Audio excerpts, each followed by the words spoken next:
नमस्कार, मैं हूं आपके साथ पूर्वी राय और आप देख रहे हैं दबंग इंडिया 24 न्यूज। मंत्री डॉक्टर मोहन यादव शुक्रवार को नीमच पहुंचे। यहां उन्होंने रोड शो किया और दशहरा मैदान पर जनसभा को संबोधित किया।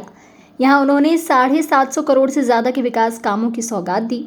मुख्यमंत्री डॉक्टर मोहन यादव शुक्रवार को नीमच पहुंचे। यहां उन्होंने रोड शो किया और दशहरा मैदान पर जनसभा को संबोधित किया। यहां उन्होंने 750 करोड़ से ज्यादा के विकास कार्यों की सौगात दी। मुख्यमंत्री यादव ने कहा कि भगवान राम की प्राण प्रतिष्ठा पर सबको गर्व है। देश में सांस्कृतिक अनुष्ठान का पर्व चल रहा है। देश में सर्वधर्म समभाव ही शासन संचालन का आधार है।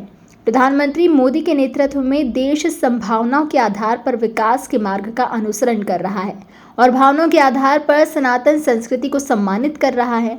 मुख्यमंत्री डॉक्टर यादव ने कहा कि हमारी डबल इंजन की सरकार तेज गति से विकास को समर्पित है। इसी का प्रमाण है कि बड़ी संभावना वाले नीमच जिले में अनेक विकास कार्यों का भूमि पूजन और लोकार्पण हो रहा है। उन्होंने विकास की इस प्रक्रिया में नीमच वासियों से सहयोगी बनने का आह्वान किया।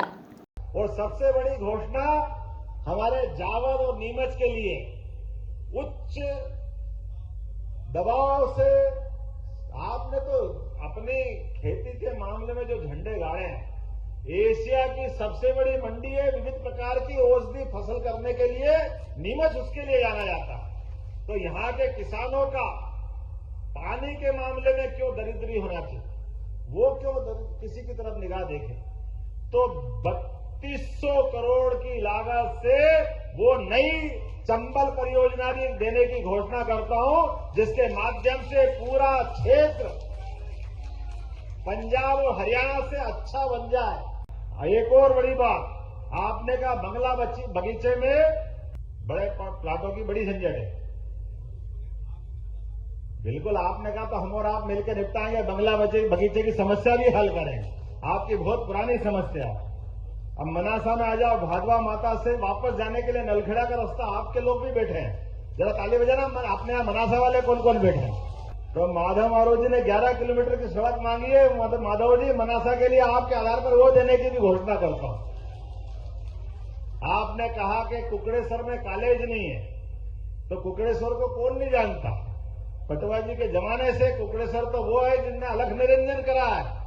तो कुकड़ेश्वर में कॉलेज खोलने की भी यहीं से घोषणा कर रहा हूं, कुकड़ेश्वर में भी कॉलेज खोला जाएगा।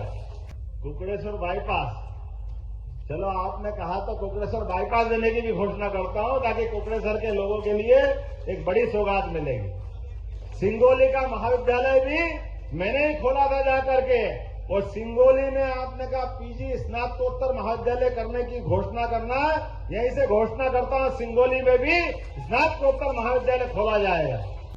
आपने कहा जावत का हॉस्पिटल 40 बेड का है, अब आबादी बढ़ गई है। अब स्वर्गीय वीरेंद्र कुमार सकलेचा जी की धरोहर है, वो कैसे नकार सकते हैं। 100 बेड का हॉस्पिटल बनाया जाएगा जावत के लिए भी, इसकी भी मैं घोषणा करता हूं। आपने कहा रतनगढ़ से सामुदायिक केंद्र का उन्नयन करना है, तो उसमें क्या दिक्कत, बिल्कुल किया जाएगा। ओम जी आपकी बात यही से मानता हूं। और जावत से मोरबन रोड बहुत ट्रैफिक है, आपने कहा इसको डबल रोड करना है। सुधीर जी भी हाँ में हाँ कर रहे हैं। सांसद जी तो आपके तो चारों उंगली और सिर पारिवारिक काम निपट रहे, इससे बढ़िया क्या बात हो सकती है। सुधीर जी के लिए अभिनंदन करें आपके लोकप्रिय सांसद को, मंद मंद मुस्कुराते हुए पारिवारिक काम निपटवा रहे हैं। आपने एक बड़ी मांग कही है कि हमारी हवाई पट्टी का उन्नयन करना है। अब आपकी ये बात तो करनी पड़ेगी, क्योंकि हवाई पट्टी के माध्यम से एक बड़ी घोषणा हमने की है। आपके यहाँ बीमार आप उदयपुर पहुंचाते हो, दूर दूर ले जाते हो। हमारी सरकार ने निर्णय किया, अब बदलते दौर का समय, पहले बैलगाड़ी का युग था, बैलगाड़ी से जाना पड़ता था, उसके पैदल जाते थे। आज बड़ी गाड़ियों का बस समय आ गया तो बड़ी गाड़ी में जाते हैं। लेकिन अब एम्बुलेंस भी ऐसा लगता है कि प्राण बचाने के लिए कम पड़ता समय। आज के इस दौर में अब एयर एम्बुलेंस की जरूरत है। हवाई जहाज के माध्यम से भी किसी आदमी को मरने नहीं देंगे।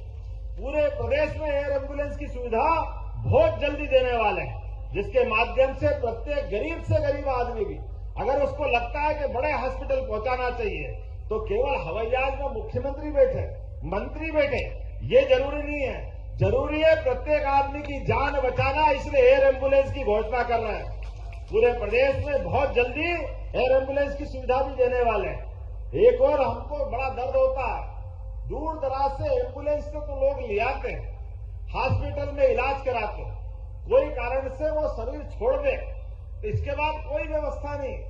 जिसके कोई परिवार का चला गया, सक्षम हो तो गाड़ी घोड़े से ले जाएगा, कैसे भी करके पहुंचा देगा, लेकिन गरीब आदमी क्या करे? बड़ा दर्द आता है, कोई ठेले पे ले जाता, कोई मोटरसाइकिल पे ले जाता, बहुत दर्द होता है। ये हमारे अपने देश का संस्कार तो हो ही नहीं सकता। हमारी सरकार ने निर्णय किया, कोई भी गरीब आदमी का शरीर छूटा, घर पहुंचाने की जवाबदारी है जिला प्रशासन की होगी। उसके लिए उसकी मट्टी खराब नहीं होना चाहिए।